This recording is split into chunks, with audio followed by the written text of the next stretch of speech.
እግዚአብሔር ይስጥልን። አንድ ወዳጄን እንግዳ ሳላውቀው ወረድኩበት። ዝም አለኝ። እሱ እግዚአብሔር ይስጥልኝ። እሺ እንግዲህ ብዙ ቆይተናል። ዛሬ የተወያየነው ምንድን ነው? የሀገራችን መከራ ሁላችንም እያሰቃየን ነው። ግን አማራ ተከቦ ለ50 ዓመት የዘር እልቂት ተፈጽሞበታል እና ብዙም ሳይነቃ ቆይቶ አብይ የሚባል ሰው እግዚአብሔር ልኮለት እልቂቱን ፊት ለፊት አደረገው። ቀስ ብሎ ስላልጨረሳቸው ብሎ ድንገት ባኖ ተነስቷል።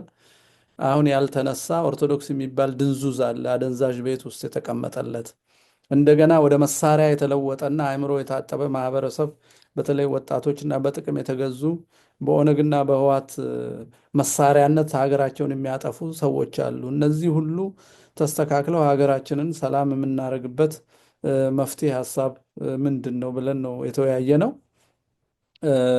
ብዙ ነጥቦች ተነስተዋል። እንዳውም አንዱ በአጋጣሚ የመጣው ሁለቱን ማህበረሰብ የተታለሉ ወይንም በዚህ ተጠቅመው ግፉን ዝም ብሎ ያስቀጠሉ ሰዎች እንዳው ወደ ልባቸው እንዲመለሱ በየቋንቋው ሚዲያ ቢኖር ጥሩ ነው። ሁለተኛ የአማራ የህልውናና የፍትህ ትግል ድል ካገኘ በኋላ ምን አይነት ኢትዮጵያን ይጠብቃል? ከሌሎች ህዝቦች ጋር እንዴት ተዋህዶ ይኖራል? የዘር ህገ መንግስት ሲፈርስ፣ የዘር ክልል ሲፈርስ ህዝብ እንዴት ይሆናል? ተስፋችን ምንድን ነው የሚለውን ከወዲሁ ሰው እየተወያየ በኋላ ሰርፕራይዝድ ከመሆንና ከመጨቃጨቅ ወይንም እንደ ወያኔ የብሔር ብሔረሰብ ኮንፈረንስ ብሎ ኢትዮጵያን የሚጠሉ ሰዎች ሰብስቦ አሰብን ማነው ኤርትራን አስገንጥሎ ከዛ በዘር ሀገር ሸንሽኖ አማራን ለማሳነስ እዛም እዛም ቆርሶ ካርታ ሰርቶ ከሆነ ዓመት በኋላ ጦርነት ፈጥሮ ደግሞ የፕሪቶሪያ ስምምነት እያለ ደግሞ ያንኑ ያበላሸውን እያዞረ ህዝብ ዳግም እንዳይገናኝ ከማድረግ አሁንም አማራ ካሸነፈ በኋላ መሪውን አማራ ህዝቡ ነው፣ ግን እንመራለን የሚሉ ሰዎች ደግሞ በውጭ ተላት ተጠልፈው ሌሎች ህዝቦች የማይወዷቸው ጠባይ እንዳያበቅሉ ከአሁኑ ምን እንስራ ብለን ነበረ እየተወያየን ቪዥን ይዘን ትግሉን ደግፈን ነፃነታችን እንዲፈጥን ስንደግፍ በጭፍን ሳይሆን በታወቀ መርህ ከድል በኋላ የተስማማንበት አገር ምን አይነት አገር፣ ምን አይነት አስተዳደር፣ ምን አይነት መርህ፣ ምን አይነት እውቀት የሚለውን ከአሁኑ እንወያይ ነበረና ይሄ እንግዲህ ሳምንታት ሁሉ ብናወራው የሚያልቅ አይደለም። እናንተ ባላችሁበት ተወያዩ።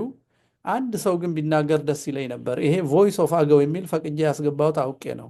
የደከመኝ እኔ እንዲናገር ነው የምፈልገው። አመሰግናለሁ ስላስገባኝም በጣም አመሰግናለሁ። እኔ እዚህ ፔጅ ላይ መጀመሪያ ቀኔ ነው። ምናልባት ያንን ፈጽመው በዛው አካባቢ ባጎራባቻቸው ወደ ሱዳን ገብተዋል እና አንተ ስለዚህ ጉዳይ ምን ትላለህ? አንዴ ችግር የለውም። አንተ ከጎጃሙ እስከ ደብረ ብርሃን ድረስ መጡት የትግራይ ሰራዊት የአማራን ሲጨፈጭፍ አሁን ስለ ኦርቶዶክስና ስለ አማራ እሺ አሁን እኔ ልናገር። ብራይት ጎጃሙን አታዩም አልኩ እኮ። ጎጃም እንዴት ነው የሚታየው? ብራይትና አክሱም እንዲህ እናድርግ። ቆይ ብራይት ቆይ አክሱምም ቆይ አንተም ቆይ እንዲህ እናድርግ። አይ ቲንክ በጣም ጥሩ ነገር ነው ያደረግነው የሚመስለኝ። ምን መሰለህ እኔም አሁን የማየው ማለት ነው ሁላችንም የምንናገረው ከምናውቀው ነው። ግን ያወቅነው ነገር ትክክል ላይሆን ይችላል። ምክንያቱም እውቀት የሚባለው ነገር የመረጃ ስብስብና ፒክቸር ፈጥሮልን በራሳችን ዝንባሌ የምናምነው አለ፣ የማናምነው አለ። ሪጀክት እናደርጋለን። ርቀት ሄደን ስላላረጋገጥን ሪጀክት እናደርጋለን። ለእኛ ቅርብ የሆነውን ነገር ቶሎ ልናምነው እንችላለን። አንተም ለአንተ ቅርብ የሆነውን ብራይትም፣ እኔም ሁላችንም ማለት ነው። ናቹራል ይመስለኛል ይሄ ነገር አይደለም። አሁን ደግሞ እኛ ያለ ነው 50 ዓመት በተሰራብን የዘር ትርክት። አሁን አንተ ቅድም ስትል ነበር 300 ዓመት ፌዴሬሽኑ የሚል ቃል ትጠቀም ነበረ። አይ ቲንክ ዕድሜህ ልጅ ልትሆን ትችላለህ። በጣም እኮ የሚገርም ነገር ነው። ሉክ ይሄ ሀገር 3000 ዓመት ኖረዋል ተባለ። ህዋት ማነው ሻቢያ ሀገር ለመቁረስ ሲፈልግ 3000 የለም አለና የጣሊያን ዘመን ባርነቱን ብቻ ኤግዛጀሬት አድርጎ ፌዴሬሽኑ ፈረሰ። ፌዴሬሽኑ ንጉሱ አፈረሱት አለ። የፌዴሬሽኑ ይዘትና አንድ ሀገር አንድ ላይ ሲኖር ምን ማለት እንደሆነ ግን ሰክኖ የሚነጋገር ሰው የለም። ፈረሰ ፈረሰ ፈረሰ ፈረሰ። ነፍስ ይመስላል ፌዴሬሽን የሚባለው ነው። ነፍስ የወጣ አይነት ነገር ነው። ትልቅ ሀገር ነው ወይስ ፌዴሬሽን የሚባል ቋንቋ ነው? ራሱ ወርዱ የኛ አይደለም። አንድ በል ራሴንም ነው የምወቅሰው በዚህ እናንተም ማለት አይደለም። ሁላችንም በዚህ ዘመን የተፈጠርን ሰዎች ሶሻሊዝም ምን አደረገ መሰላችሁ? በዚህ ላስረዳ እንዳሁን ከስሜታችን ሩቅ ስለሆነ ሶሻሊዝም ዓለም የወዛደሮች ትሆናለች። ማርክሲዝም መጥቶ ያው እነ ሌኒን እነ ማኦ እንደዚህ ያደረጉ ተብሎ በአዲስ አበባ ዩኒቨርሲቲ ውስጥ ተማሪዎች በህቡ ይሄን ተምረው ተደራጅተው የንጉሥ ስርዓት ካልተወገደ የኢትዮጵያ ህዝብ በጭሰኝነት ችግር ውስጥ ይወድቃል፣ መሬት ላራሹ ይሁን፣ ፊውዳሎች ህዝቡን ጮቆኑት የሚል ነው። ከላይ ልጅ ሆነን ስናይ እውነትም መሬት የእግዚአብሔርና የህዝቡ ከሆነ የሆኑ ሰዎች ማዕት ጋሻ ይዘው ሰውን ባህሪያ አድርገው የሚገዙ ከሆነ ትክክል አይደለም። ሁላችንም እሺ አንልም። ግን ቁጭ ብለን አስበን አናውቅም ምን ማለት እንደሆነ። አዎ አንዳንድ ቦታ ወደ ሰሜን እንዳውም የለም፣ ትግራይና አማራ የለም። ሐረር ወደ ዳር ሀገር ለዚህ በሚኒሊክ ሀገር ሲሰበስብ በተለይ መልከኛ የሚባለው ያለ አይደለ ሄዶ እዛን አገር ስራ ወደ ኢትዮጵያ እንዲጨመር ካደረገ በኋላ አገር ይጠብቅ ተብሎ ጋሪዝን ታውን ትናንሽ ከተማ ተቋቁሞ የሚቀመጠው ሰራዊት መሬትና ሰው ይሰጠዋል። መሬትና ሰው ማለት ምንድን ነው? ለዛ ወታደርም ያርሳል፣ ለራሱም ያርሳል። ወታደሩ ግን አሁንም ድንበር ይጠብቃል፣ ደሞዝ ስለማንከፍል ማለት ነው። በዛ ዘመን ባለው ጭቆናም አይደለም ምንም አይደለም፣ ሀገር የመሰብሰብ ጉዳይ ነው። እኔና እናንተ አሁን እንወለድና የፈረንጅ መጽሐፍ እናነብና ዲሞክራሲ የሚባል ነገር እናጠናና የካፒታሊዝም ስርዓት እንመኝና ድሮ ጭቆና ነበር፣ መልከኛ ነበረ፣ ገዢ ነበረ፣ ምናምን ነበረ። ይሄን ያደረገው ደግሞ ኦርቶዶክስና አማራ ነው ይላል። መጨረሻ ላይ ይመጣና ደግሞ አሁን ከዚህ እንውጣ፣ ግድ የለም ህወሓትንም ማንም እንቶ እኔ እንኳን ከእናንተ ምናልባት በእድሜ ባላያችሁ በእድሜ ይበልጣለሁ ብዬ አስባለሁ። እንቶ አክሱምም ብራይት አሁን ሆት ጦርነት ውስጥ ያለ ማህበረሰብ ውስጥ ነው ያለው። ይሄን ጦርነት ያመጣው የህወሓት ህገ መንግስት ነው። ይሄን መሻር አንችልም። የዘር ክልል የሰጠን በዘር የመደበን እንድንገዳደል ያደርገን ህወሓት ነው። አሸንፎ 4 ኪሎ የገባው ህወሓት ነው። ህገ መንግስቱን ያጸደቀው ህወሓት ነው።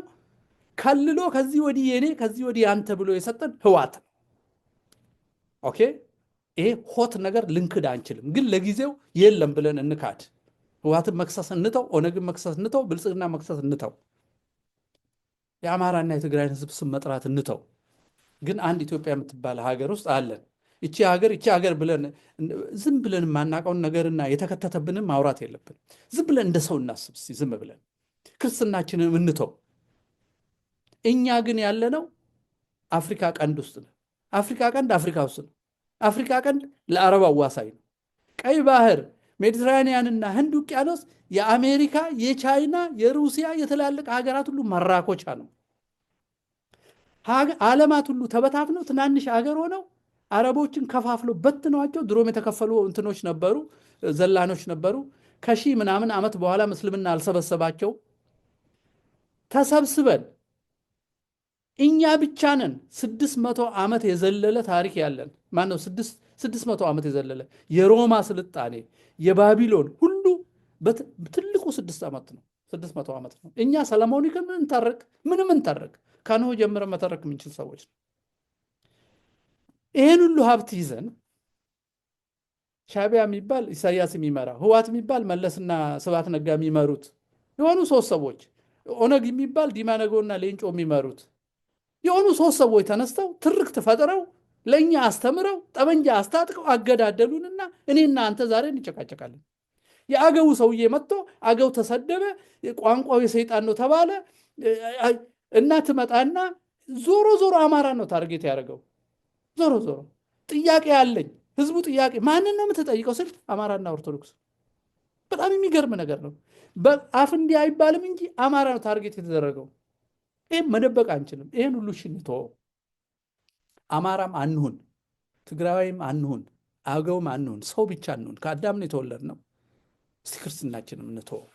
ዓለምን አሁን ያነሳሁትን ጂኦፖለቲካል ያለንበትን ስፖትና የዓለምን አሰራር እናውቃለን።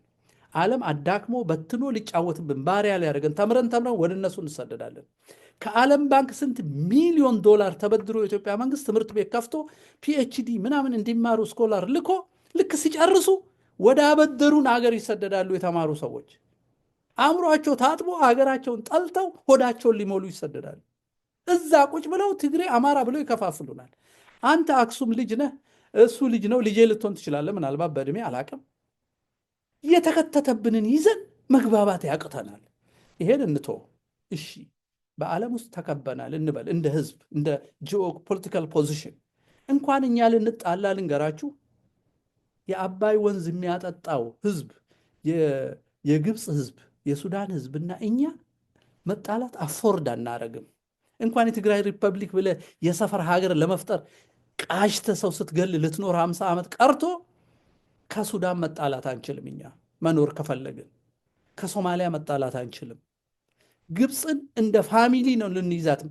የእንግሊዝ ገዢዎች ናቸው ግብፅን አውሬ አድርገው እኛን ሳያጠፉ አባይ መቆጣጠር የማይችሉ የሚመስላቸው እንጂ እኛን አልምተው አብረን ለምተን ቤተሰብ መሆን እንችል ነበር። እስቲ እንደዚህ እናስብና እኔና እናንተ ይሄን የተሸከምነውን የተከተተብን ጥለን እንደ ሰው ለእኔና ለእናንተ ልጆች ለልጅ ልጆቻችን ጠንካራ ቀንድ አፍሪካ እንዲፈጠር ትግራዋይ አማራ መባባል አለብን ወይስ ከህዋትና ከኦነግ ነፃ መውጣት የለብንም? አይመስላችሁም? ከዚህ ከክፉ ትርክት ነፃ ወጥተን እንደ ሰው አዲስ አገር መስራት አንችልም? በቡድን ሳይሆን በግለሰብ ሀሳብ አንችልም? ለምንድን ነው የተቋምና የቡድን ባሪያ ይሆን ነው? አዎ የኤርትራ ወታደርም የኢትዮጵያ ወታደርም አንተ እንዳልከውም አማራም ይሁን መጥቶ ትግራዋይ የምትለው ፋሚሊህን ሲገልብህ፣ ሲደፍርብህ፣ ሲያፈርስብህ፣ ሲዘርፍብህ አንተ ያልከውን ሁሉ ተቀብዬ አይቻለሁ ልበል። ትግራዋይ ነን የሚሉ ሰዎችን መጥተው እስከ ደብረ ሲና አፍርሰው ቤተክርስቲያን አቃጥለው ሴት ደፍረው ገዳም ደፍረው መጡ አይቻለሁ እኔ ብዬ ልመን።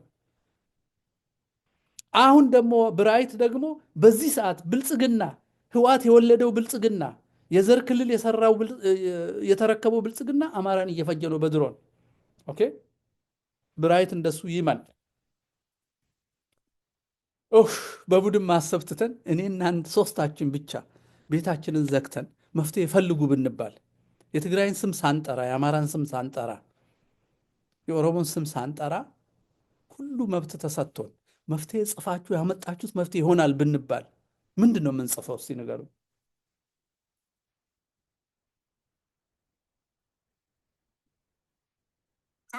ካውንተር ሪቮሉሽን የሚያስፈልገው ምንም ያንን ሪቨርስ ማድረግ ነው መፍትሄው እኮ። እንዴት እንዴት የለም ይሄ ዘረኝነት የሚባል የለም ማለት ከየት መጣ ብለህ ራስን ጠይቅ።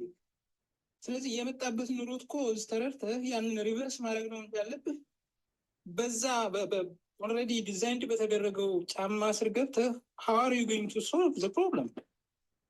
እሱ ነው ዋናው ነገር እና ዞረን እዛው ነው ልንሄድ የምንችለው። ጀስት ብዙ ነገር ተብሏል።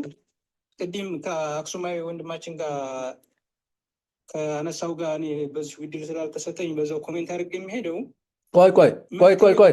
ቆይ ኮሜንት ሳታረግ አሁን አክሱማይ እኔ ብራይት አንተንን መብት ተሰጠን፣ ሁኔታውን አውቀናል፣ የአክሱምን ፖዚሽን አይተናል። ኦኬ ህዝባችን ተጨፍጭፏል።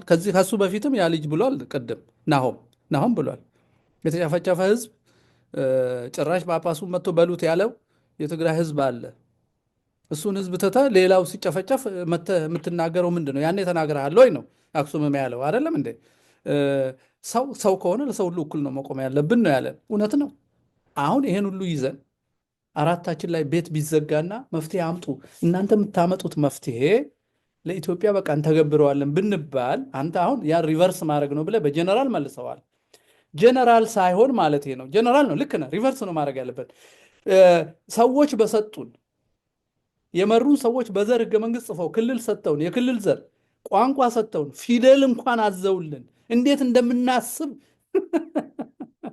ሁሉ ወስነው ጠላትና ወዳጅ ወስነው። አሁን ቅድም አክሱም ሲል ነበር ተከቦ ህዝቡ ሊጠቃ ስል ፕሪኤምፕቲቭ ምት ነው አለ። አምኗል። አሁን እሱ መጠቃቱ መረጃ እንዴት ታቀርባል? አይዶን ነው አምኗል። በቃ ምንም ማድረግ አንችልም። አክሱም አምኗል። የትግራይ ህዝብ ሊመታ ሲል ቀድመን መታን ብለውታል ወያኔዎች። ይሄንኑ ነግረውታል። ይሄንኑ አምኗል። ስለዚህ ወያኔ የሰራውን ነገር ትክክል ነው ብሏል። ለሱ ይከራከርለታል፣ ለሚቀጥለው ልጁ ያስተላልፋል። ይቀጥላል ይሄ ናሬሽን። እኔም አስተላልፋለሁ፣ ይቀጥላል ይሄ ናሬሽን። ቆርጠን የምንሄደው ምን ማሰብ ስንጀምር ነው የሚል ነው ጥያቄውን ያመጣሁት። ሪቨርስ የምትለዋ ጀነራል ነች። እስቲ ፈታታትና ሁለታችሁ ተናገራችሁ እንጨርሳለን። አክሱምም ይናገራል። አክሱም ብራይት እና አንተ ትናገራላችሁ። ኦኬ ሪቨርስ የሚለውን እኔ ላይክ እንዳጠቃላይ ስናገር አሁን ያለንበት ሲቹዌሽን ዝም ብሎ በቀላል የመጣ አይደለም። ወደኋላ መሄድ አለብን። እንደ ወደኋላ ያለውን ታሪክ እንኳ ብንቶ ከኮሎናይዜሽን ታይም ጀምረን ያለውን ብናየው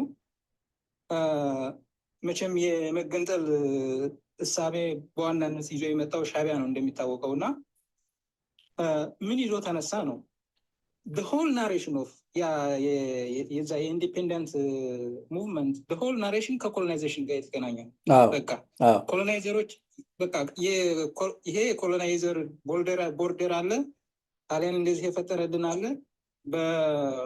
እንግዲህ ኃይለሥላሴ በሰሩት የዲፕሎማሲ እና ስንት ታግለው ወደ እናት ሀገሯ የቀላቀሏትን ኤርትራ እንዴት ወደ እናት ሀገራችን እንቀላቀላለን ብለው ያ ፌዴሬሽን ተጨፍልቆ አኔክሴሽን ሆነብን ተብሎ የተነሳ እንትን ነው በዋናነት አሁን እና በሆል ትርክት ይዝ ይሄ ባይዘዌይ ጣሊያንም ብቻ አይደለም ኮሎናይዝ አድርገውናል የሚሉት ወደኋላ ብዙ ኮሎናይዘሮች ይዘረዘራሉ። ኢጅፕት ይሄዳል፣ ከኢጅፕት በኋላ ደግሞ ቱርክ አለ ምናምን።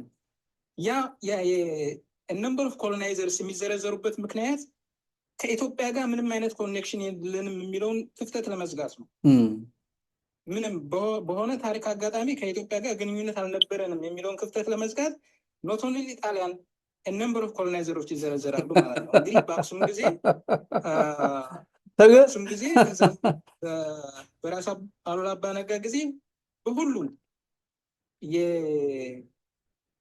በሁሉም የታሪክ ምዕራፎች አንድ ህዝብ ሆኖ ሳለ አሁን ያሉትን ቫሊዩዎች ተመሳሳይ መሆኑን ላይክ ቫሊድ የሆነ ነገር እያለ አንድ አይደለንም ብሎ ይክዳሉ። እኔ በጣም የሚገርመኝ ነገር ነው ማለት ከአንተ ጋር ምንም የሚያገናኘኝ ነገር የለም ምናምን ይለኝና ማነው ስምህ ምናምን ስለው ኃይለማርያም ነው ይለኛል።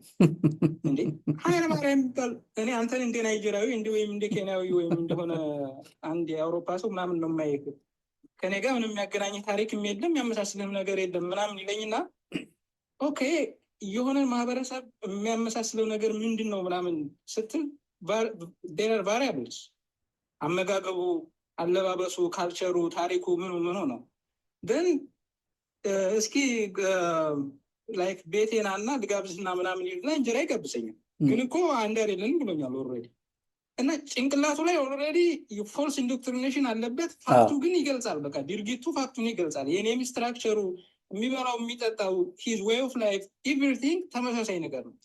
ሂ ጀስት ሪፕሊኬትድ የሆነች ስሞል ካንትሪ that is exactly similar to ኢትዮጵያ እና አሁን በዚህ ነው እንግዲህ አሁን ኮዙን መረዳት ስለማንችል ነው that is just the result of colonization። እነዚህ ተንከሲስ የሆኑ ሰዎች በ1884 በስክራምብል ኦፍ አፍሪካ በሆነ ጠረጴዛ ላይ ቁጭ ብለው ተመካክረው ያችን ነገር ባያደርጉ የህዝብ ዘሴም ነው እና ይህ ሁሉ ልዩነት የተፈጠረ በኮሎናይዘሮች ምክንያት ነው። ያ ባይሆን ኖሮ አንድ ነበርን የሚለው ኮንክሉዥን ላይ እንዴት አልደረሰም? ሪቨርስ ስል እንደዛ ነው። ግን ከዛ በኋላ ዞሮ ኢትዮጵያ ውስጥ ያለው ነገር እንዴት እንደመጣ ምናምን የሚታወቅ ነው። ሮማን ፕሮቼስ ከመጽሐፍም በደንብ ያነበበ ሰው የሚረዳ ይመስለኛል። ይህን ህዝብ እንዴት እዚህ አፍንጫችን ስር ያለች ሀገር ሌሎቹን ሀገሮች ለኢንዲፔንደንስ የምታስተባብር ሀገር እንዴት ኢትዮጵያ የምትባል ሀገር ልትኖር ቻለች? መበታተን አለብን። የውስጥ ልዩነቶችን ተጠቅመን መበታተን አለብን ነው ዶር ፖይንት ኦፍ ዳት ቡክ እና የሻዕቢያ አመጣጥ ሲታይ ያለው ናሬሽን የስቱደንት ሙቭመንት ምናምን የሚባለው ነገር ሁሉ ነገር ሲታይ እንዴት መፈረካከስ እንዳለብን የተሰራ ነገር ነው እና አሁን just to be specific to የሆነ የነሻዕቢያ የቲፒኤልኤፍ ምናምን አንቲ ኢትዮጵያ ቴሲስ ይህን ህዝብ ያስተሳሰረው ነገር ምንድን ነው? ይህን ህዝብ በማስተሳሰር ሂደት ውስጥ የገቡ ቫሪያብሎች ምንድን ናቸው? እንደሚታወቀው ይህን ህዝብ ያስተሳሰረው መንገድ አንደኛ ሃይማኖቱ፣ እሴቱ ምናምን እነዚህ ነገሮች ናቸው። ሁለተኛ ደግሞ ይህን በማድረግ ሂደት በሀገር ግንባታው ሂደት አስተዋጽኦ ያደረጉ ኪንጎች አሉ ምናምን። እንደገና ደግሞ እንደ ህዝብ ቀና የሆነ ህዝብ ሊኖር ይችላል መቼም አንዱ ከአንዱ ምናምን በእነሱ ፓራሜትር ኦኬ የኢትዮጵያን ኢንዲፔንደንስ በአንድነት ምናምን ቀና የሆነው ህዝብ የቱ ነው? ስለዚህ ህዝብን እንደ ህዝብ አይደንቲፋይ ያደረጉ፣ ኢንስቲቱሽን እንደ ኢንስቲቱሽን አይደንቲፋይ ያደረጉ፣ ኪንጎችን እንደ ኪንግ አይደንቲፋይ ያደረጉ ሰው እነዚህ መመታት አለባቸው ተባለ። የሀሰት ትርክት ተተረከ፣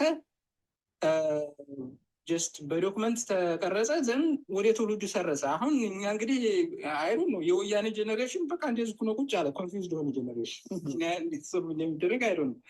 እና አሁንም ቢሆን መፍትሄው ወደ ሩት ኮዝ መመለስ እና እነዚህን ነገሮች መረዳት። በነገራችን ላይ አሁን በፋክት የማይደገፉ ነገሮች ናቸው በሙሉ። አሁን የኦነግን ምናምን ይታወቃሉ። አይ ፈጠራ ነው፣ በቃ አብዛኛው ፈጠራ ነው። ህወሓትና ኦነግ አንድ ፋክት የላቸውም። በእውነት ነው የምልህ። ፈጠራው ሻይ ቤት ፈጥረው ኦሮሞ ኮሎናይዝድ ሆነ ያሉት 4 ሰዎች 5 ሰዎች ናቸው። ከዛ በኋላ ዲማ ይነግርሃል ኮሎናይዝድ የሆነው በአማራና በትግሬ ነው እንበል አሉ። ከዛ አሳመኑ። ሀገራችን እንዲህ ነበር አሉ። አሳምነው ቆይተው ግን አንዳንዶቻቸው አረ ይሄ ነገር ይበቃል፣ እስቲ አሁን ደግሞ ኢትዮጵያ እንበል ብለው ሞከሩ። የጀመሩት ማለት ነው። ዲማ በተለይ ምን አሉት? ሌሎቹ እሱ ያሳደጋቸው ልጆች አንተ ባንዳ ብለው አባረሩት። የሀሳቡ ምንጭ ዶክተር አሁን አክሱም ይሁን እኔም ልሁን ተሰርተን ነው የምናስብበት መንገድ የሆኑ ሰዎች ናቸው የሰሩት። እኔ አሁን የጠየቅኩት እሱ ነው። እስቲ ከዚህ እንላቀቅና ለልጅ ልጆቻችን ጠንካራ ሀገር እንዲኖረን ይሄንን የማይረባ መብታችን ነው፣ ክልላችን ነው፣ ወረዳችን ነው፣ የፕሪቶሪያ ስምምነት ይሄን የህፃን ስራ ፈረንጅ የሚጭነን ነገር ትተን እኛ እንዴት ነው አላቅም፣ ቋንቋ የለኝም በእውነት እንዴት አድርገን ከነዚህ ነፃ አውጪዎች ሀሳብ ነፃ ወጥተን ይህን ሀገር እንፈውሰው የሚለውን ነው። እና መቼስ አያልቅም በእውነት እኔ ለአክሱም ልስጥና ይብቃኝ። አክሱም ከዛ ብራይት ነው በቃ እኔም ኮንክሉዥኑ ያ ነው። እንዴት የሆነ አካል የሆኑ ውስን ሰዎች በመጀመሪያ ደረጃ ሶርሱ ኤክስተርናል ሆኖ ሳለ ያን ኤክስተርናል የሆነውን ነገር የውስጣችን ሰዎች የሆኑ ሰዎች ተመካክረው ፎልስ ናሬሽን ጽፈው ጭንቅላታችን ውስጥ አስገብተውብን ያ እንዴት ተጽዕኖ ሊፈጥር ይችላል? እንዴት የህዝባችንን ሪያሊቲ መረዳት ያቅተናል? ህዝቡ ኦርዲናሪ ህዝቡ ዘሴም ነው ይልሃል አገው ምንም እኮ ልዩነት የለውም። ኦርዲናሪ ህዝቡ ዘሴም ነው። አንተ ጭንቅላት ላይ የተፈጠረው ነገር ምንድን ነው? ምድር ላይ የሌለ ነገር ከሆነ አንተ ጋር የተፈጠረው ተጽዕኖ ምንድን ነው ብለህ ራስህን ጠይቅና በአጭሩ ይህን የገባብንን ነገር ማስወገድ መቻል ነው። ጭንቅላታችንን መጠቀም መቻል ነው። የሆነ አካል እንዴት ድራይቭ ያደርገኛል እኔን ሰው አይምሮዬን መጠቀም የሚችል ሰው እንዴት የሆነ አካል ይጠቀምብኛል እና እንደፈለገ ያሾረኛል የሚለው ኮንክሉዥን ላይ መድረስ አለብን ብዬ ነው የማስበው። አመሰግናለሁ መምህር። እግዚአብሔር ይስጥልኝ። ይሄ እንግዲህ ነፃነትና በራስ መተማመን፣ እግዚአብሔር መፍራትን፣ ለእውነት መስራትን፣ መንግስተ ሰማያት ማሰብን ሁሉ ይጠይቃል። ምን መሰላችሁ? ከቡድን እስረኝነት መውጣት በጣም ከባድ ነው። ትግራዋይ ነኝ የሚል ትግራዋይ የሚባል ቃል መቼ እንደተፈጠረ አላውቅም እንጂ ብዙ ብሔር ነው እዛ ያለው 9 ነው ምናምንና አሁን እሱን አጥፍተ ትግራዋይ የሚባል ፈጥረ አማራን ግን አገው ምናምን ቅማንት አድርገ ከፍለ አሳንሰ ራሱ ናሬሽን እኮ የተንኮል ነው እኮ። በቃ ሰውነን እኛ እና አሁን እንዲህ የሆን ሰዎች እኛ እስቲ አንተ ያልከውን እንዴት ነው ማድረግ የምንችለው? በቃ ይህን ሁሉ ወደዛ ጥዬ እንደ ሰው አስቤ እግዚአብሔርን ፈርቼ ለእውነት ቆሜ ሰውን አክብሬ ትልቅ ሀገር ትልቅ ህዝብ ሆኜ ለሱዳንም ለምንም ተርፌ ውሃውም ያገናኘናል። አብረን ውሃ ጠጥተን ኢንዱስትሪያችንን ግብፅ ሰርተን ውሃችንን እዚህ ገድበን ምናምን እርሻ እዚህ አርሰን እያልን ሁሉ ልንሄድ እንችላለን። ዊ ዶንት ኖ። እኛንን ማሰብ ያለብን። ፈረንጅ ነው ይህን አፍሪካ እንዲያደርገውና የፈረንጅ የአእምሮ ዲቃሎች ደግሞ ህዋትና ኦሮሞማ እኔን አክሱምንና አንተን ያጣሉናል አምጥተውና መፍትሄ መፈለግ አለብን። ኤኒዌይ ይሄን ነው የምለው። እኔ አላቅም። የአክሱምን ሀሳብ ልስማ፣ ከዛ ብራይትን እንጨርሳለን። ደክሞኛል።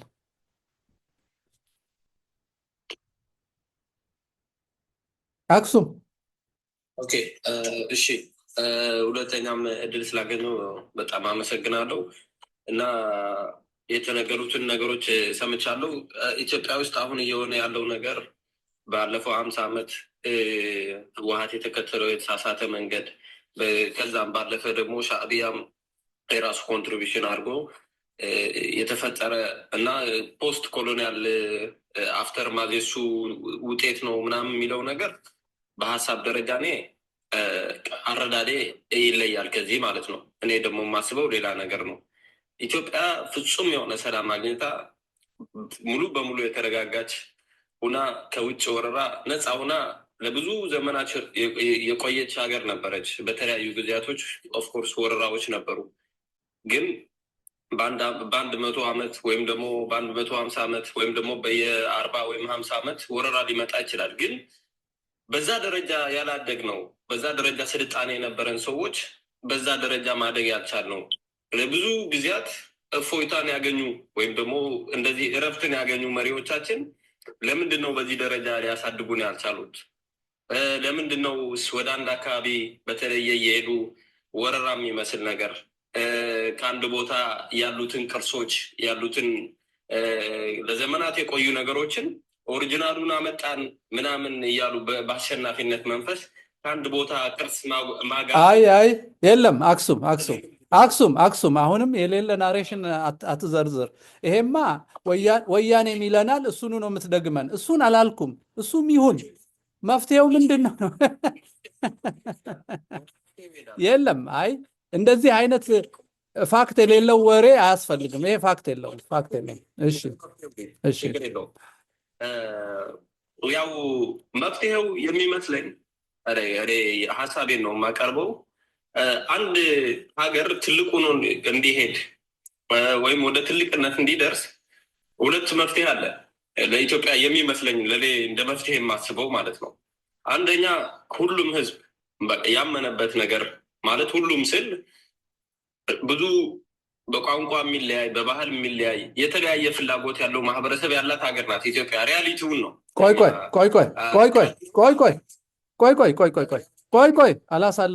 ቆይ አላሳልፍም። የተለያየ ፍላጎት ያለው ህዝብ የሚባል ነገር የለም። ምንድነው ፍላጎት?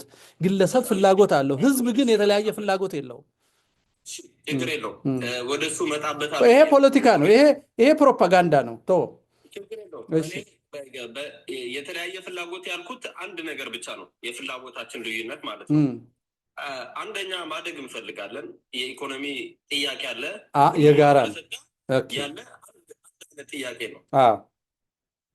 የመማር ሀሳብህን በነፃነት የመግለጽ የሴኩሪቲ ደግሞ የደህንነት ጥያቄ ደግሞ የሁላችንም ጥያቄ ነው፣ ብሔር ሳይለይ ማለት ነው፣ የሁሉም ኢትዮጵያ። ከዛ ደግሞ ዘመኑ ስለሆነ ማለት ዘመኑ ስልህ የተለያየ ዓለም ጋም ያለም ነገር ስለሆነ ማንም ሰው ወላጆቹ ባቆዩለት ቋንቋ በፈለገው ቋንቋ የመማር የመጻፍ የመግባባት ፍላጎት አለው። ይህን ነው የተለያየ ፍላጎት ያልኩት፣ ይሄን ብቻ ነው እንጂ ሌላው አንድ የሚያደርገን ነገር ብዙ ነገር አለ። እንደዚህ ማድረግ አይቻልም። አንድ እንድንሆን የበለጠ አንድ እንድንሆንና እንድንጠነክር አንድን ቋንቋ በጣም አሳድገን ሌላው በየአካባቢው ይነገራል። አንድ ግን የጋራ አሁን በአማርኛ ያወራ ነው አማርኛ ስለምትችል ነው አይደለም። እኔ ሌላ ሀገር ሄጄ የማወራው እንግሊዝኛ ስለተማርኩ ነው። አሁን ይኸውልህ ቋንቋን የፖለቲካ መሳሪያ ካረግን የፍልስፍና ድህነት ነው። ቋንቋ የፖለቲካ መሳሪያ መሆን የለበትም። አሁን ኦነግና ህዋት ምንም እውቀት ስለሌላቸው ልጆቹ ሲነሱ ቋንቋና የሐሰት ትርክት፣ አሁን ቅድም ያልከውን ቅርስ መውሰድ ምናምን፣ ይሄ ትርክት ነው፣ የሐሰት ትርክት ነው። ይሄ ጥሩ አይደለም። ይሄን እንተወው። ምን እናርግ? መፍትሄ ንገረኝ። እኔና አንተ አንድ ትግርኛ ተናጋሪ ወይም ከሌላው ጋር ማለት እየለየው አይደለም፣ ጎራ እየለየው አይደለም። አይ ገብቶኛል። ይኸውልህ ገብቶኛል። ምን መሰለህ ሕዝቅኤል ጋቢሳና ስብሐት ነጋ አማራ ላይ የሚመካከሩት በአማርኛ ነው። ኦሮሞ ነው የኛው፣ የኔ ዘመድ ነው ይሄኛው፣ ያኛው አንተ ዘመድ ነው። አማራ ላይ የሚመካከሩት በአማርኛ ነው። ለጥፋትም ጠቅሞናል። ስለዚህ እሱን እንተወው። በጣም ደካማ ፍልስፍና ነው። ሰውና ሀገርን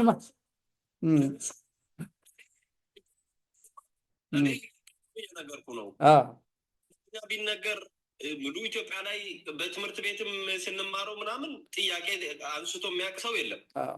ግን እንደ ጥያቄ አድርጎ የተነሳ ደግሞ አለ። ኦሮምኛ ስለምንድን ነው አንዳንድ ቋንቋ የማናደርገው የሚል ሲመጣ ደግሞ ማን ከለከለ? ማንም አይከለክለውም። ማን ያርግለት? አርጉልኝ እኮ ነው። አማራ ያርግለት። እኔ አልኩበትም። ይሄን ነገር ችግር አይደለም።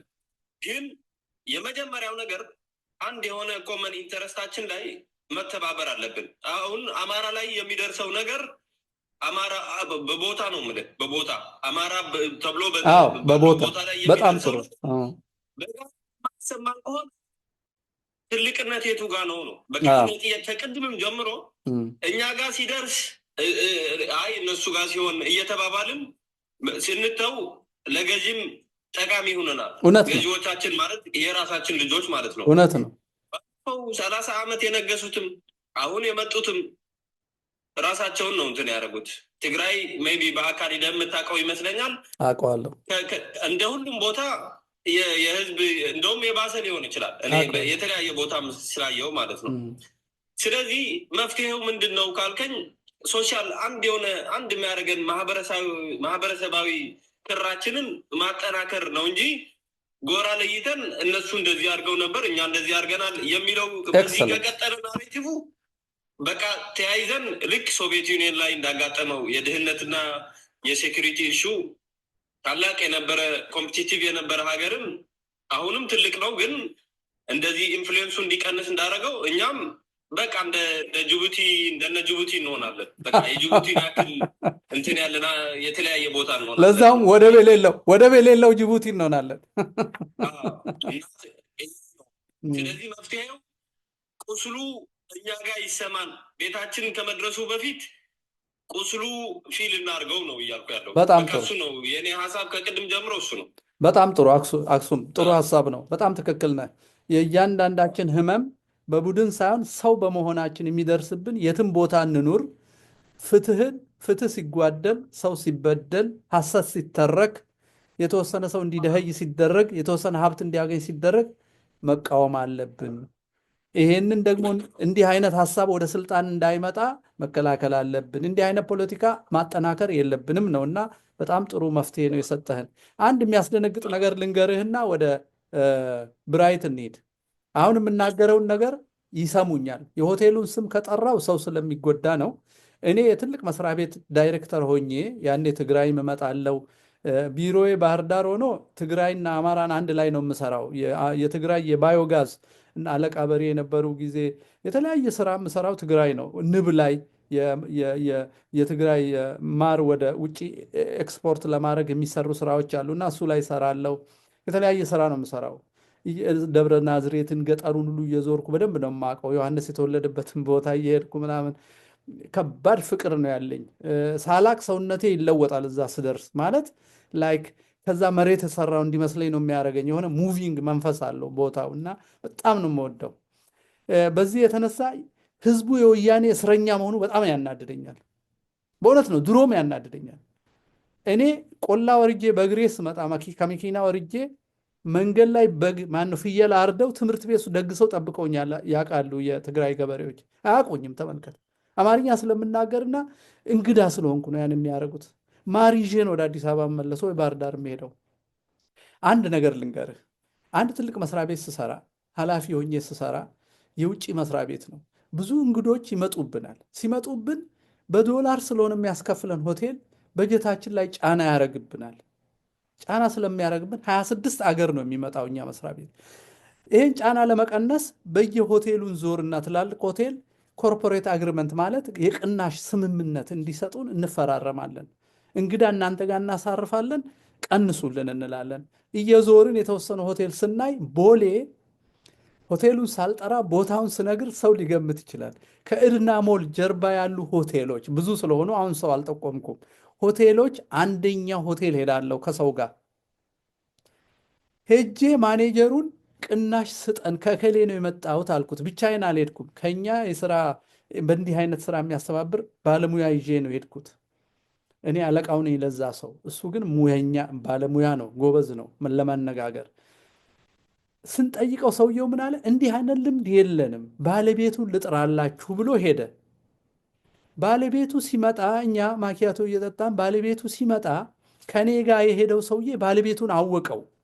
ልጅ እግር ነው እንዴ! ባለቤትን ግን መሆኑን አላወቀም። ተነሳና እንትና ብሎ ሳመው። አላወቅኩም አለው። እከሌ ነኝ እኮ እነጋሽ እከሌ ቤት ላውንደሪ ስትሰራ አብረን ተምረን አንተ ከኤርትራ መጥተህ ትዝ ይልሃል እንትን ብለህ ምናምን አለ። እንዴ አንተ ነው ያረጀው አለ። ተሳሳሙ፣ ቁጭ አሉ። እኔና የሄድነው ሰው ኦሮምኛ እያወራን ነበር። ሰምቷል፣ ሲወርድ ሰምቷል። ኦሮምኛ ስላወራን ብቻ አሁን ሰውና ዘር ስለተቀላቀለ ኦሮሞዎች ሆነናል። ለሱ አሁነን ያኛው ወለጋ ነው፣ እኔ ከሐረር ነው የመጣሁት።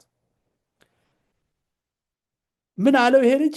እባክህ እንቸኩላለን፣ ባለቤቱን ጥራልን አለው። ራሱን ባለቤቱን ስለማያውቀው አብረው ነው ያደጉታ። እኔ ነኝ አለው። እንዴ አለና ደንግጦ ሳያስብ ይሄን ሁሉ ከየት አመጣኸው አለው። ሆቴሉ በጣም ትልቅ ነው፣ በጣም ትልቅ ኢንተርናሽናል ሆቴል ነው። ከየት አመጣኸው ሲለው አይ ተሳስቼ ስም ልጥራ ነበር። እከሌ ለአንተ አይሆንም፣ ለአንተ እንዴት እንዳመጣሁት ብነግርህ አይሆንም፣ ወንጀል ነው አለ። በጣም የሚቀርበው ነው። ዝም ብለህ ልጋብዝህ፣ የእኔ ሀብት በእሳት ብትለኩሶ አያልቅም፣ አንተ ይህን ሆቴል አይተህ ነው የተደነገጥከው አለና የሚቀጥለው ነገር ነው የሚያስደነግጠው። ስማ ትርክት እንዴት አደገኛ እንደሆነ።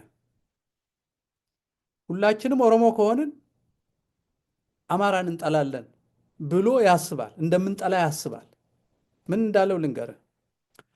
ተወን እንስራ፣ ኑሩ እስካላችሁን ድረስ እንሰራበታለን፣ ሂዱ ስትሉን ለኦሮሞ እናስረክባለን። ነገር ግን መጀመሪያ አማራ ማጽዳት አለባችሁ አለን። ለእኔ ነው ያለኝ። ይሄን ያለው ሰው በልጅነቱ ከኤርትራ መጥቶ የሆነ ላውንደሪ ውስጥ ቁልፍ እየሰፋ ይሄ ልጅ እያስጠናው ትምህርቱን የጨረሰና ወያኔና ሻዕቢያ ሲያሸንፉ በዘረፋ ፍጹም ሀብታም የሆነ ሰው ነው። ሀብቱን ግን እየተጠቀመ ያለው አማራን ጨርሱ በሚል ነው የሚጠቀምበት። ይሄን እሱ ብቻ አይደለም የሚለው። በደን ነው። እኔ ዘመዶቼ እዛ ናቸው። እኔ አሁን በስሜት ልናገር ነው። አያቴ አጎቴ እንደዚህ እየተሰነጠቁ ተገለዋል። ኦሮሞ ሆነው ኦርቶዶክስ ስለሆኑ። ይሄ ሲደረግ ሳሞራ ነበር፣ ህዋቶች ነበሩ። ከልክሉልኝ ሲሏቸው እኛ ምን እናድርግ፣ የኦነግ የትግል ስልቱ ነው ብለው አሳርደው አስጨፍጭፈው ቪዲዮ ቀርጸው እንደገና ፖለቲካ ሰሩበት። አየህ አክሱም። ከዛ ለአንተ አሁን የምትተርከውን ነገሩህ። እኔንም አማራ ጨርስ ብለው አስተማሩኝ። አየው። ከዚህ ሁሉ እግዚአብሔር፣ ከዚህ ህሊና የጠበቀኝ እግዚአብሔር ሃይማኖቴ ነው የጠበቀኝ። እነሱም ገለው በዘር እንደማልተርፍ ደግሞ አሳዩኝ። በሃይማኖቴ ነው የምገደለው የነበረው። በሃይማኖቴ ምክንያት ነፍጠኛ ነው ስሜ። አንዳንድ አማራ ሰው የማይገባው አማራነት ደምና አጥንት ይመስለዋል። ትግራዋይነት ደምና አጥንት እንደሚመስላችሁ አየኸው። እና እኔና አንተ የሶሉሽን ሰዎች ነው መሆን ያለብን። እኔ ከኦነግ አንተ ከወያኔ ነፃ መውጣት አለብህ። አንተ አማራ ነኝ ያልከው እስካሁን የህልውና ትግል ነው ብለኸኛል። አማራ የሚባል ሃይማኖት ካመጣ ከዛ ነፃ ሳትወጣ አንድንም። ስለዚህ እስካሁን አልሆነም አማራ፣ እግዚአብሔር ይመስገን። ለዛ ነው የምደግፈው። እና እኔና እናንተ ከዚህ ሁሉ ነፃ ወጥተን፣ ቅድም ወንድማችን ማን ነው ትንሣኤ የነገረን፣ ሪቨርስ ማድረግ አለብን። በቃ እኛ እንደ አዲስ ነው ማሰብ ያለብን። ሪቨርስ ማድረግ አለብን። እኛ የፖለቲካ ድርጅቶች ዕቃ መሆን የለብንም። እኛ ዘር አይደለም ሰው ነን። እኛ ሰው ደግሞ ፍትህና ሰብአዊነት ያውቃል። ሰው ደግሞ ያለፈው ታሪክ፣ ክፉ ታሪክ ላይ አይደለም የሚጨቃጨቀው፣ ነገ ለልጆቹ ሀገር ይሰራል። እነዚህ ታሪክ እየጠቀሱ ያጨራርሱናል። ውሸታሞች ናቸው። ሰረቀ የሚባል መኖክሴ አሁን አቡነ ሰላማ ብላችሁ የምትጠሩት ምናምንቴ ሰውዬ አማራ ዲቃላ ነው ይሄንን ሀገር ያፈረሰው። ጃንሆይ አዳቀሉት። እኛ ኦርጋኒክ ነን፣ ኦርጋኒክ ትግራዋይ እያለ ሲያወራ አባት አይደለህም ያለው ትግራዋይ ማን ነው? መስቀሉን ትሳለማላችሁ አይደል? አየህ፣ ይሄን ሀገር መልሰን መስራት፣ ሃይማኖታችንን መመርመር አለብን። ቅድም ብሎኛል። አንተነህ ትንሣኤ ነው ያለው። የማይረቡ ሰዎች እዛ ቤት ክንም ሞልተው ነው ለዚህ ሁሉ የዳረጉን እንጂ እያወገዙ እየተቆጡ ዘረኝነትን እያወገዙ ቢጠብቁ ኖሮ አንለያይም ነበር። እረኛ አተን ነው እንጂ እኛ የአንድ ክርስቶስ ልጆች ነን። እኛ ጽዮን ማርያም እናታችን ነች። ግን የሆኑ ዲግሪ ወሰድን ብለው እንደመለስ ዜናዊ አይነት ምናምንቴዎች መጥተው የእግዚአብሔርን ልጆች ዘር አድርገው አስቀመጡን። ከዛ በኋላ አበድን። ከዛ እነሱ የነገሩን እያስታወስን እንጠላላለን። እና አይ ቲንክ እንደ ሪቨርሳል የተባለው ነገር ሪቨርስ ማድረግ አለብን። ዝርዝሩ ሌላ ጊዜ እግዚአብሔር ያሳስበን። የመጨረሻ ለብራይት ሰጠው። ብራይት ስዘጋ ታዲያ መፍትሄ እንጂ ለማንም መልስ አትሰጥም፣ ለማንም ጥያቄና ወቀሳ አታቀርብም። መፍትሄ ብቻ። አመሰግናለሁ። እግዚአብሔር ይስጥልኝ። በታች ያላችሁ ወንድሞችም እንግዲህ ኢትዮጵያውያን ሁላችን እግዚአብሔር አምላክ እግዚአብሔር ይስጥልን ስለተሰጠኝ እድል እና አሁን ዋናው በቃ መንስኤው ላይ ብቻ ስላሉኝ መምህር በዛ ብቻ አተኩራለሁ። እኔ አማራ ነኝ፣ ኢትዮጵያዊ ነኝ፣ ኦርቶዶክስ ነው። በሃይማኖቴ ኃጢአት የሚባል እሰራለሁ። ኃጢአት በስጋ ለበስ ስለሆንኩኝ ኃጢአት እሰራለሁ። ሃይማኖቴ ደግሞ ይገስጸኛል፣ ይመልሰኛል። ትክክል አይደለም እንደዚህ ስለሰራ ንስሐ ገባና እንደገና ተወለድ ይለኛል። ይሄ በጣም በቃ ያስደንቀኛል ሁሌ ማለት ነው። በኢትዮጵያዊነቴ እኔ በኢትዮጵያ ከሚኖሩት እንደ አንዱ ስለሆንኩኝ የእኔ ዘር የበለጠ ተጎድተዋል። እንደዚህ ምናምን ምናምን ማለት ዝርዝር አልጨርሰውም። ልንገርህ ከፈለክ ማለት በጣም ዝርዝር አልጨርሰውም። በእኔ የተደረገ በዘሬ የተደረገው ዝርዝር ያልጨርሰውም። በትግራይ የተደረገው በኦሮሞ የተደረገው ተዘርዝሮ አያልቅም። ቆይ ብራይት ብራይት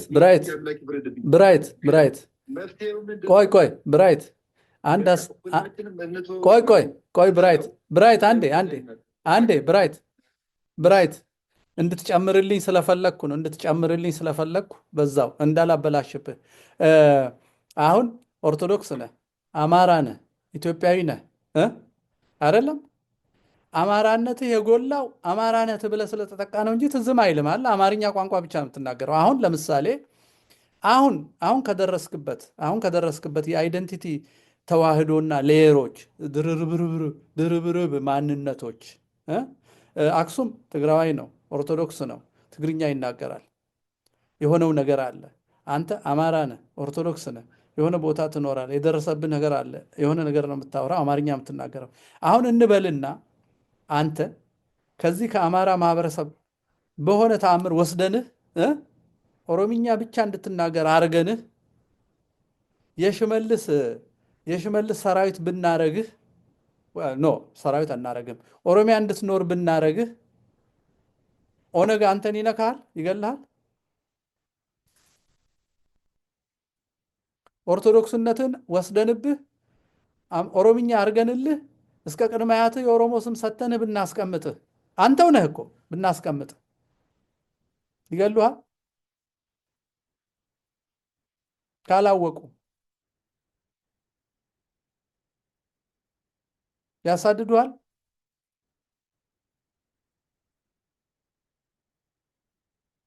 ጥያቄ ገብተዋል?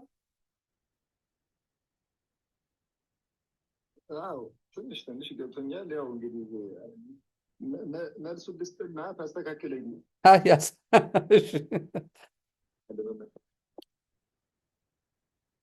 ቀጥል። ፈቃድ ከሆነ እኔ መልስ ልመልስና እኔ ብዙም እንደዚህ ትምህርት ላይ ምናምን ስለሌለው ቀጥል። አቀለጥፌ ላልናገር እችላለሁኝና ጥሩ ነው። ልመልስና አንተ ታስተካክለኛለህ። ችግር የለውም። አይ ለማስተካከል ሳይሆን እንዳው እንድትዘርዝርህ ሃይማኖቴን ያመጣኋት። በነገራችን ላይ እኔ ኦርቶዶክስ ነኝ ሁሉ ያልኩበትን ይህንን ብዬ ነው። እና ሰው ኃጢአት ይሰራል። አዎ፣ ከዛ እስከ ኃጢአቱ እንዲመለስ ንስሐ ይገባላል። እኛ ኢትዮጵያውያን አሁን ያለኖች በእኔ ትውልድ፣ በአንተ አይደለም፣ በእኔ ትውልድ ያለኖች ወጣቶች በኃጢአት ተዘፍቀናል፣ በዘረኝነት ተዘፍቀናል፣ በፖለቲካ ተዘፍቀናል። ምን ያልሆን ነው አለ። ግን ምን እናድርግ? መፍትሄውን ብቻ ተናገር ስላልከኝ ንስሐ እንግባ፣ እንትወው። የሆነ ግን የብአዴንን የህወሓትን አስተሳሰብ እንትወው። የምዕራባውያኑን የአሜሪካውያኑን የምናምን እነዚህ አምጠው አረቦች አምጠው የጫነብንን ነገር በሙሉ እናውቀዋለን። ስለዚህ ከአእምሯችን እናውጠው፣ እንትወው፣ ትተነው ኢትዮጵያዊነትን እናስብ፣ ቅዱስ ያሬድን እናስብ፣ አባ ጊዮርጊስ ዘጋስጫን እናስብ፣ አፄ ምኒልክን እናስብ። ይሄንን አስበን እንመለስ። ተመልሰን ኢትዮጵያዊነት በኢትዮጵያዊነት ከረጢት ውስጥ ተወሽቀን ሌላውን ነገር ሁሉ ኃጢአታችንን ረስተ ነው፣ ዘራችንን ረስተ ነው፣ ሃይማኖታችንን ረስተ ነው ምናምን ይሄ በቃ ንግግራችንን ቋንቋችንን ትተነው እስኪ ኢትዮጵያዊ የእኔ አያቴ ይኖርበት የነበረውን ዘመን አስታውሰን ወደዛ እንመለስ እባካችሁ ኢትዮጵያውያን። ዛሬ እኔ አማራ ስለሆንኩኝ ሌላው ስለሆነ አይደለም። ፕሊስ እባካችሁ እኔ በቃ መፍትሄ ዋንና ዋን አእምሯችንን በርዘውናልና የአእምሯችንን አጥበን ተመልሰን ወደ ኢትዮጵያዊነታችን ብቻ እንግባ። ያለችን ሀገር ኢትዮጵያ ናት። መቀበሪያችን፣ መኖሪያችን፣ መጠሪያችን ሀገራችን መቼም ኢትዮጵያ መቼም ሰማዩ ምድሩ የሚያውቃት ሀገር ናትና ታላቋ ሀያሏ ልዕል የሆነችዋን ኢትዮጵያን እንኑርባት በደስታ በፍቅር በተድላ። ስለዚህ እንመለስ ነው እንጂ ችግሬ ተዘርዝረው ብለው ችግሬ ተዘርዝሮ አያልቅም። ግን እንትወው ችግሬ ተዘርዝሮ ስለማያልቅ ትተነው ልክ እንደ ኃጢአት ቆጥረነው ንስሐ እንግባና ወደ እንመለስ፣ ወደ ቀደመ ነገራችን እንመለስ፣ ወደ አባቶቻችን ወደ አስቀመጡት ነገር እንመለስ ነው። መምህር መቼም አንተ ቁጭ ብለህ እኔ መናገሬ ምን ያህል በጣም ጥሩ ነው። አይ በጣም ጥሩ ነው። ልክ ነህ። ነው በቃ የምናገረው። ምንም የጎደለው ነገር የለም። አዎ ምንም የጎደለው ይሄ መሰረታዊ ነው። ንስሐ ብንገባ ፍጹም ንስሐ ብንገባ ከነፃ አውጪዎች መገልገያነት ነፃ ብንወጣ ውጪዎች የጫኑን ነገር ትተን እንደ ሰው ብናስብ እና ሀገራችን ላይ ብናተኩር ሃይማኖታችንን ለሰማያዊ ጉዳይ ነው የምንጠቀምበትና ሰውን ግን በሰውነቱ አክብረን ሀገርን የጋራ ቤታችን አድርገን እንደ አዲስ አስበን ከዘር ፖለቲከኞች ናሬሽን ከትርክት ታሪክ ላይ ተመስርቶ ዛሬም ቢሄቭ ማድረግ ትተን መኖር ብንጀምር እንፈወሳለን ያልክ ነው የሚመስለኝና እግዚአብሔር ይስጥልን። እኔም በዚህ እስማማለሁ። በጣም ብዙ ሰዓት ተወያየን። በዚህ እናብቃ። እንግዲህ ቸር ይግጠመን።